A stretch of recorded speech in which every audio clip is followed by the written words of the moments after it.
Hello everyone, my name is Brendan Snyder. Thank you so much for joining me and welcome to another episode of New Music Finds number 70. Can't believe we're already at that number, doing so many of these things here, but loving every one of them.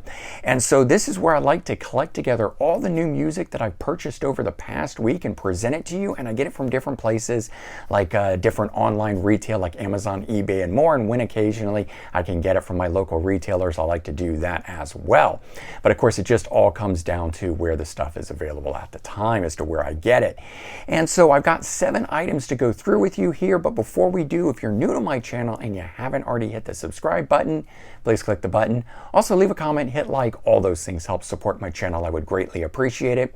And of course, as an added bonus, by subscribing, you'll be able to stay up to date on all that's going on in the world of music, just like this with New Music Finds episode number 70.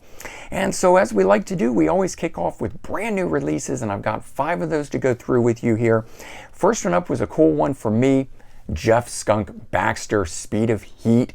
Debut solo album from him, but this guy's been kicking around forever. He is most notable for having played with Steely Dan, recorded on their first 3 albums, and then left that band to go join up with the Doobie Brothers, playing with them for a number of years and being the one that brought Michael McDonald into that lineup and so forth. So this guy, though, has played with everybody, it seems like. I can't remember all of the hits that I've seen that he has performed on, but he has written and performed with a lot of famous artists, even outside of rock music and stuff like that. So this guy here is an amazing guitar player. One of the things that I found out that was really interesting, beyond just being a famous musician, he has actually consulted for the U.S. government, for Congress, in terms of missile defense systems. How all that came into be is beyond me.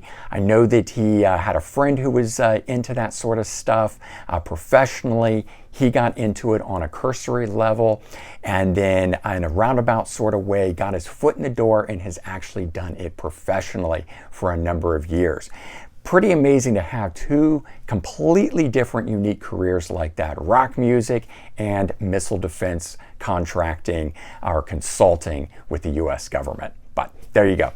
Anyway, back to this though, really great album. He does not only originals on here, but he also works in a few covers of songs that he did back in the day. So Steely Dan, he's got 2 of those on here. My Old School, which is my favorite song from that band, and he does a really cool rocked up version of it here. But he also does an instrumental version of the song Do It Again, and it's kind of a different, unique take on it. I didn't immediately catch that's what it was until looking at it and seeing that was the song that he was doing here. But very interesting stuff. If you like the Doobie Brothers and you like Steely Dan, I think you're going to really like this. I was completely blown away at the level of guitar playing that this guy does on this record here, you know, being more than 50 years on into his career and so forth. So there's that to keep an eye out for if you didn't know about it. But then there's this Whitesnake Greatest Hits 2022 version, remixed, remastered, or I should say revised, remixed, and remastered, as it is subtitled there. And so you might initially think, greatest hits, what more about this thing could be interesting? But what David Coverdale's been doing to a lot of these things, and if you're familiar with the Red, White, and Blues trilogy, he's been going back in and remixing, enhancing, embellishing his catalog. And so he has done it now with this. So he went back to the 1994 Greatest Hits, and he has done that to it. But there's a lot of different cool things as part of this. It's not just a straight remix. He's actually gone back in, they've dug through the vaults, he found additional guitar parts from Adrian Vandenberg, worked those in, or from John Sykes, you know, different stuff like that. Then he brought in Derek Sherinian on keyboards, who's embellished and added additional keyboard parts. They've played up the orchestrated elements of certain songs in here. So a lot of cool stuff. And while not, some tracks are not wildly different, others have a very distinct different feel to them. And case in point with, you know, the songs from Slip of the Tongue, the 1989 album, that was so prominent with Steve Vai playing on it. That's kind of been compressed into the background, and it has a much more organic feel to it than that sort of over-the-top 80s feel that album always had. And that's been kind of a cool thing here that he's been doing with these things. So finding a way to give these albums a much more organic feel, like the blues era of Whitesnake as opposed to that big bombastic over-the-top 80s feel. And that's one of the things that he's been doing with those, but we've got a lot more coming. In particular, next year, 2023, is the 30th anniversary of the Coverdale Page album, and I know he's been working on that box set for a couple years, so can't wait for that one. All right, next up we've got Nordic rocker Jorn. Just goes under the first name, but his name is Jorn Lande, and he's sung for a lot of different artists, in particular Master Plan. One of the bands that I first heard him from was a band called Snakes, and since we were just talking about Whitesnake, I wanted to throw it out there that he played along with Mickey Moody and Bernie Marsden and Neil Murray, 3 former Whitesnake members there, in a band called Snakes, where he fronted it, and he did a phenomenal job taking on that David Coverdale sound. Now, he still sounds like his own singer in his own right, because he's just that distinctive. But if you can imagine somebody as powerful as David Coverdale, then you can picture this guy here, Jorn, doing some great stuff. So definitely check him out if you're not familiar with him. And then a couple of people mentioned you were surprised that I didn't pick this up when you saw my New Music Now episode on Friday, and it just hadn't arrived in the mail at that time. Iconic Second Skin, the debut album from this supergroup here.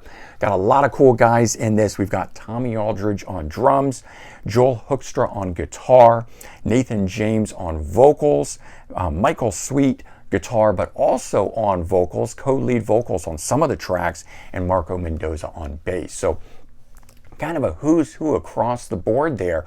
And I have to say, I wasn't expecting much from this album here, because this is another one of those Frontiers Records music projects compiled, by the label and so forth. But the difference from most of the other projects out there is that these guys wrote their songs. Now, yes, they do have Alessandro Del Vecchio in co-writes on this. He does not, well, I think he may play on the album in the sense that he added some keyboards and whatnot, but he's not a band member. So whereas Alessandro Del Vecchio has been writing a lot of the songs for those other bands like Skills and stuff like that, this one here has Michael Sweet, Nathan James, Joel Hoekstra writing the song. So this stuff really does have a unique sound to it. And I noticed that right away from the first track I put it on when I was streaming, and I thought, wow, this doesn't sound like those other projects out there. And later when this album had arrived in the mail and I got a chance to look into it, I was able to confirm and go, wow, okay, great. I am much more excited about this project now than I am about, say, Skills or some of those other ones that are out there, where the stuff is being written for the bands and the bands are just performing it. And even though they do bring some of their own personalities and characteristics to the stuff, it's never quite the same as when those guys write their own stuff. So Iconic is doing that. I'm hoping that this becomes a real band for them, sort of like Black Swan, which is writing their own stuff and so forth. That's a real group. Iconic could become a real group, even though it's starting off as a project. We'll have to wait and see, but good stuff there. All right, next one's kind of a little bit left field of this stuff we've been looking at there, and it is Billy Howerdel. And so this one here, debut solo album from the A Perfect Circle and Ashes Divide guitarist. This one here, really good stuff, but it is leaning more towards Depeche Mode type sounding material than, say, A Perfect Circle or Ashes Divide, which is kind of, those two are very close to one another, and on the same vein as Tool, of course, because Maynard James Keenan is part of A Perfect Circle. But this here has a little bit different vibe to it. I like it. I'm a big Depeche Mode fan, so I'm into this stuff here, but it's a little bit different in that regard, and currently available on his website. But if you are waiting for this to appear in your store, you'll have to wait till July 29th for it. So I went ahead and ordered it because I didn't know at that time that it was going to get a regular release. I wasn't seeing it anywhere popping up, so ordered it off the website. And I think it was only $10, so pretty cool there. I think, there was like $5 shipping on it, so it's $15 in the end of the day, but it balances out to about the same amount doing it that way. And if I can give the money straight to the artist, I'd rather do that than giving it to Amazon first, and then the artist is only getting a small percentage of it.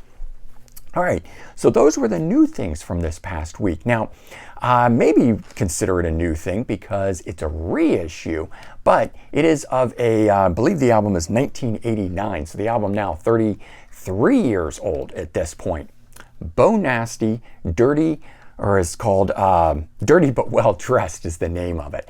So this is a band I was never familiar with, but I had seen pop up on a lot of people's lists, and I'd seen the album itself being sold used, never ordered it kind of a thing, but it always kind of popped up as like, if somebody bought this, then you might also be interested in this. And so this band and album, their sole album, would pop up on those lists. And this has been reissued by Bad Reputation Records, who's done a lot of great reissues lately. There's no bonus tracks or anything on this the way that they've done on some of the other things like Black Eyed Susan and Great White and Tesla and stuff like that, where those have second discs added to them. But I never really checked this out, and I just decided to give it a chance here because, like I said, I'd been seeing it for so many years, but I'd never come across an original copy to pick up, so I picked this one up here.